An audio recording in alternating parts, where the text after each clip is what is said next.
नहमदुहु व नुसल्ली व नुसल्लिमु अला रसूलिहिल करीम अम्मा बाद फ़अऊज़ु बिल्लाहि मिनश शैतानिर रजीम बिस्मिल्लाहिर रहमानिर रहीम आमनु वत्तबअतहुम ज़ुर्रिय्यतुहुम बिईमानिन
और उनके दर्जे में भी कोई कमी नहीं करेगी। औलाद के वालिदैन का एक होना औलाद के लिए नेमत है। इसी तरह वालिदैन की जो नेकी है वो औलाद के अंदर नस्ल दर नस्ल मुंतकिल औलाद की के ज़र्री उसूल हज़रत सईद बिन अल-मुसय्यब अजीम ताबई आप फरमाते हैं कि जब मुझे ये ख्याल गुजरता है अपनी औलाद के हवाले से फ़िक्र मुझे दामनगीर होती है तो मैं अपनी नमाज को तवील कर देता हूँ, इसलिए कि मैंने रसूल अकरम सल्लल्लाहु अलैहि वसल्लम से सुना कि अल्लाह वालिदैन की नेकी को औलाद के अंदर 7 पुश्तों तक महफूज कर देता है। कितनी पुश्तों तक? 7 पुश्तों तक महफूज कर देता है।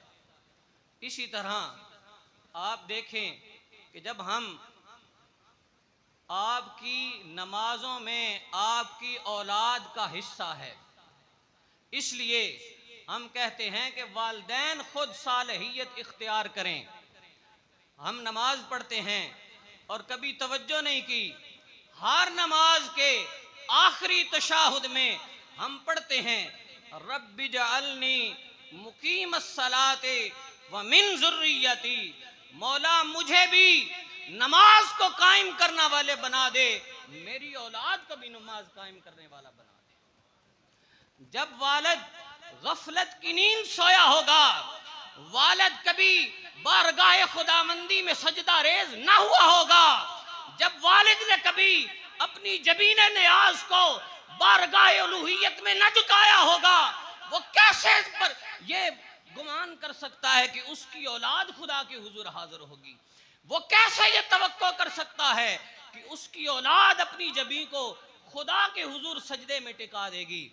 इसलिए अल्लाह ने नमाज में दुआ सिखाई, रब्बि जअलनी मुकीमस्सलाते व मिन ज़ुर्रियती रब्बना व तक़ब्बल दुआ, मौला मुझे भी अपनी नमाज को कायम करने वाला बना दे, मेरी औलाद को भी अपनी नमाज कायम करने वाला। तो इसी तरह हजरत सुलेमान अलैहिस्सलाम ने दुआ की, ये सब मैं कुरान से बयान कर, अल्लाह रब्बुल इज़्ज़त ने आपकी दुआ को महफूज किया। रब्बि औज़िनी अन अश्कुरा नेमतकल्लती अनअमत अलैया व अला वालिदैया व अन आमल सालिहन तरदाहु व अस्लिह ली फी ज़ुर्रियती, मौला मेरे लिए मेरी औलाद की इस्लाह फरमा दे। मेरे लिए वालिदैन की मुनाजात में औलाद की इस्लाह की इल्तिजाएं की जा रही हैं। तो बरादरान इस्लाम, मैंने कुरान और सुन्नत से चंद मिसालें आपके सामने एक तरफ से पेश की कि अगर वालिदैन नेक हों, अल्लाह के साले बंदे हों, तो उनकी नेकी औलाद के अंदर 7 पुश्तों तक मुंतकिल होती है, उनकी नेकी औलाद के अंदर महफूज कर दी जाती है। उनकी नेकी की बरकत से अल्लाह औलाद को सालहियत अता फरमाता है, उनके आमाल व अहवाल की इस्लाह फरमाता है। आइए अब देखें, जब औलाद नेक होती है, जब औलाद नेक होती है, मेहमान आएंगे, आप मेरी तरफ तवज्जो रखें, आप जब इधर उधर देखेंगे तो मेरी तवज्जो मुंतशिर हो। मुख्तसर बस 1-2 हदीसें बयान करके मैंने अपना पैगाम पहुंचाना है। इसी तरह जब हम देखते हैं कि औलाद नेक हो तो वो वालिदैन के लिए इनाम है, वालिदैन के लिए नेमत है, वालिदैन के लिए तोहफा है, वालिदैन के दिल का सुकून है, वालिदैन के दिल का चैन बन जाता है। कैसे? हजरत इमाम फखरुद्दीन राजी रहमतुल्लाह अलैह आप बयान करते हैं, हजरत ईसा अलैहिस्सलातु वस्सलाम एक दफ़ा कब्र से गुजरे, कब्रिस्तान से गुजरे, एक कब्र पर अजाब हो रहा था। कुछ अरसे के बाद फिर दोबारा उसी कब्रिस्तान से गुजर हुआ तो देखा कि उसी कब्र पर जिस पर अजाब हो रहा था, अब अल्लाह की रहमतें नाज़िल हो रही हैं। अल्लाह रब्बुल इज़्ज़त की बारगाह में इल्तिजा की, मौला जब कुछ अरसे पहले मैं गुजरा था, इस कब्र पर अजाब हो रहा था, आज मैं गुजरा हूं तो इस कब्र पर तेरी रहमतें निछावर हो रही हैं। वजह क्या है? अल्लाह रब्बुल इज़्ज़त ने वही फरमाई, इरशाद फरमाया, मेरे प्यारे पैगंबर, जब ये इंतकाल कर गया ये शख्स जिसकी कब्र पर आपने अजाब होते हुए देखा, आपको कश्फ हुआ, तो उस वक्त जब ये मरा तो इसकी बीवी हामिला थी, फिर इसके यहाँ एक बेटा हुआ, वो बड़ा हुआ, बोलने के काबिल हुआ, सने शऊर की मंजिल पर कदम रखा, वालिदा ने उसे मदरसे में दाखिल किया और बच्चे ने जब अपनी तोतली जुबान से ये कलिमात अदा किए, बिस्मिल्लाहिर्रहमानिर्रहीम, मेरी गैरत ने यह गवारा न किया कि जिसका बच्चा मुझे रहमान कह रहा हो, जिसका बच्चा मुझे रहीम कह रहा हो, उसी के बाप को मैं अजाब दे रहा हूं। मैंने उससे अजाब उठा लिया और इसकी कब्र पर अपनी रहमतों के निछावर कर दिया। इस वजह से पहले आपने देखा तो इस पर अजाब हो रहा था, अब देखा तो इस पर रहमतें नाज़िल हो रही। फ़ज़ाइल आमाल किताब है मौलाना ज़करिया कहंदलवी रहमतुल्लाह अलैह की, उसमें बाब है फ़ज़ाइल कुरान। उसके अंदर आप हज़रत अनस रज़ी अल्लाह ताला अन्हु से रिवायत करते हैं, नकल करते हैं कि हज़रत अनस रज़ी अल्लाह ताला अन्हु आपने फरमाया कि मेरे पाक पैगंबर सल्लल्लाहु ताला अलैहि वसल्लम ने इरशाद फरमाया, जो शख्स अपनी औलाद को नाज़रा कुरान पाक पढ़ना सिखाता है, नाज़रा कुरान पाक देखकर कुरान पाक पढ़ना सिखाता है, अल्लाह उसके अगले और पिछले तमाम गुनाह माफ कर देता है। माशाअल्लाह। फिर अगर वो शख्स अपनी औलाद को कुरान मजीद हिफ्ज कराए, जुबानी याद कराए, तो वो क़यामत के दिन इस हाल में उठेगा कि उस ये वालिद की बात हो रही है जो अपनी औलाद को हिफ्ज कराता है, उसकी बात हो रही है, खुद हाफिज की नहीं हो रही। जो बंदा मेरे पाक रसूल सल्लल्लाहु अलैहि वसल्लम ने फरमाया, जिस शख्स ने अपनी औलाद को कुरान हिफ्ज कराया, वो कयामत के दिन इस हाल में उठेगा कि उसका चेहरा 14वीं रात के चांद की तरह मुनव्वर होगा। फिर अल्लाह जब कुरान हाफिज से कहेगा कि कुरान पढ़, ये तो आपने सुना है कि हाफिज के दर्जे बुलंद होंगे, ये भी हदीस सुने।